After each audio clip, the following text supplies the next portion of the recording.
Oyawre nyakora mogik kendo machiegni e nonro mar Oboke kawuono chieng' tich abich tarik 30 dwe mar abiriyo higa mar achiel machiegni e nonro mar Oboke nyinga Chris Owino an kod oboke adek The Standard, Daily Nation kod The Star. Oboke mokwongo wan kod oboke mar The Standard. Thor mar wach en why Raila quit NASA.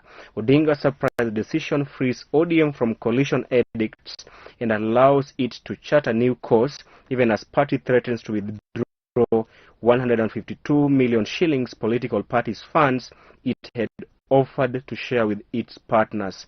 Gino ma omiyo ogai mar ODM Raila Odinga kod wuon od bura mar ODM ne owuok e riwruok mar NASA odiochieng' manyoro. Odhiambo manyoro jagoro maduong' mar ODM Edwin Sifuna ne olando ni ODM ne owuok e riwruok mar NASA bang' timo romo kod komiti maduong' mar ODM mano National Executive Committee kama ne giyie kendo ging'ado nyalhodia mar wuok e riwruok mar NASA kendo gidhi bedo duond od bura mar adek e wuok e riwruok mar NASA bang' ka NC kod Ford Kenya bende ne osewuok e riwruok mar NASA. Mabiro kata odoko ni ODM ne obwogo mar tamore miyo duond buche mamoko mag NASA omenda maromo milion 153 kata odoko ne giseyie mar miyo gi omenda makamano. Ito oboke mar adek loso ewi iko mar Constable Caroline Kangogo mane otimore odiochieng' manyoro e gwenge mag Iten kama anyuola mare ne opuoyo Caroline Kangogo kaka miyo mane ohero oganda kata miyo mabende ne obolore ma en ataro kod kaka oganda mapacho kae osebedo ka ng'iyo Caroline Kangogo kalure kod weche mag nek ma itudego bang' nego apisas ariyo mag obila mane en kod weche mag hera. Ito oboke mar abich en ni ogai mar ODM Raila Odinga kod duond od bura mar ODM obwogo mar tamore miyo duond buche mamoko e riwruok mar NASA omenda maromo milion 153 thuolo machuo kende bang' wuok ayanga odiochieng' manyoro. Mabiro kata odoko ni e kor jumani ODM ne oyie mar pogre omenda kod duond buche mamoko e riwruok mar NASA. Ito oboke mar abiriyo loso ewi chenro ma piny owacho mamalo osebedo katiyo kod jolweny e chwalo migepe mag piny owacho.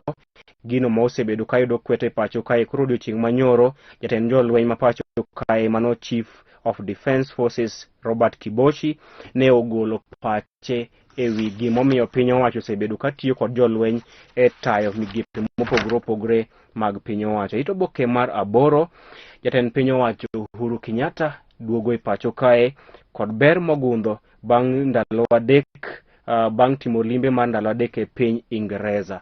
Jatend piny owacho Uhuru Kenyatta duogo e pacho kae kod ber mogundho bang' timo limbe mar ndalo adek e piny Ingereza kama ne oromo kod jodito e piny owacho mar Ingereza kotelne kod Prime Minister mar piny Ingereza Boris Johnson. Ito oboke mar apar loso ewi jatend migawo mar weche tuke pacho kae mano Ambassador Amina Mohamed miluongo ni Ahmed mane oik odiochieng' manyoro. Mano jaod Ambassador Amina Mohamed mane oik odiochieng' manyoro. Ito oboke mar 15 gin pajo ndiko kachiel kod pajo somo weche mag dusa kind rowere kata e Pulse Magazine bende ni kae inyalo nyiewo oboke ni mondo ing'i weche mag dusruok. Tok oboke mar The Standard gin weche tuke mag Tokyo Olympics kama dhi nyiewo weche tuke e yor adimba koromo saa 11 ma midhiambo. Oboke mar ariyo enyim oboke mar Daily Nation en Uhuru leads world to raise 400 billion. Jatend piny owacho Uhuru Kenyatta ne en achiel kuom jotelo mawuok e piny mangima mane oriwore e piny Ingereza mar neno ni giyudo omenda maromo bilion 400 e chwalo weche mag somo e pinje magiwuokie. Kae romo makamano otim e piny Ingereza kama jotelo mopogore opogore mawuok e piny mangima ne oyie mar tiyo kod omenda maromo $2 trillion mar chwalo weche mag somo kaachiel kod konyo migawo mar somo e piny mangima kata e piny mangima e kedo kod landruok mar midhusi mar COVID-19 kaachiel kod tieko midhiero mokel kod midhusi mar COVID-19 e sekta mar somo e piny mangima. Oboke mar ang'wen loso mana ewi chenro ma ogai mar ODM Raila Odinga kod duond od bura mar ODM ne okawo mar wuok ayanga e riwruok mar NASA odiochieng' manyoro. Oboke mar abich loso ewi chenro abich madito ma jalup ker William Ruto nigo e dwaro mare mar dhi laro kom ker e yiero maduong' mabiro. Chenro abich ma Ruto nigo e dwaro mare mar neno ni obedo ker mar abich ma pacho ka. Oboke mar auchiel jatend piny owacho Uhuru Kenyatta kaachiel kod Prime Minister mar piny Ingereza Boris Johnson ne gin moko kuom jotelo mane ochopo e galamoro mar tego weche mag somo e piny yiere mar tiyo kod omenda maromo bilion 400 mar konyo sekta mar somo e piny mangima. Oboke mar aboro loso ewi ler mane ogol kod apisas mag okwach kich DCI kama ne giwacho ne giyudo omenda ya PC mag joyal buche ariyo mano Justice Muchelule kod Justice Chitembwe ewi kes mar mitbilie ma itudogo joyal buche ariyo.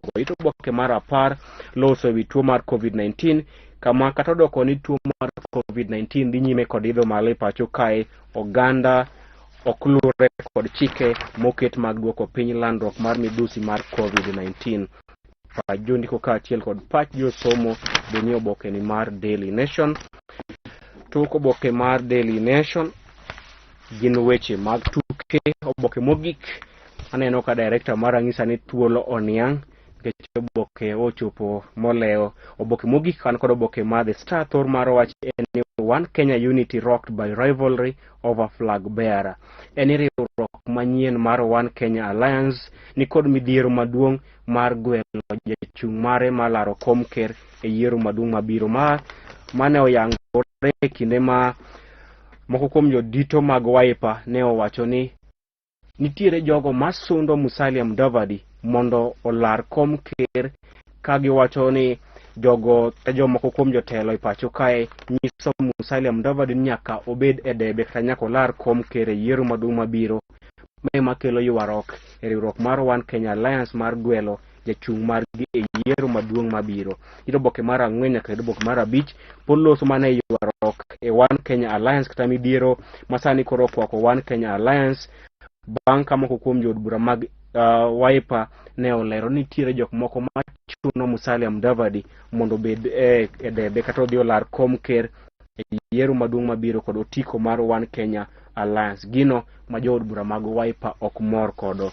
Oboke mar auchiel loso ewi limbe mar jatend piny owacho Uhuru Kenyatta e piny Ingereza kama iwacho ni oduogo kod ber mogundho bang' timo limbe mar ndalo adek e piny Ingereza. Oboke mar boro loso ewi chenro mar bottom up policy mar jalup ker William Ruto. Nyakwara mogi kogik kanyo bende mwachopo e giko nonro mar oboke jumani. Ibed kod weekend makare. Nyinga Chris Owino.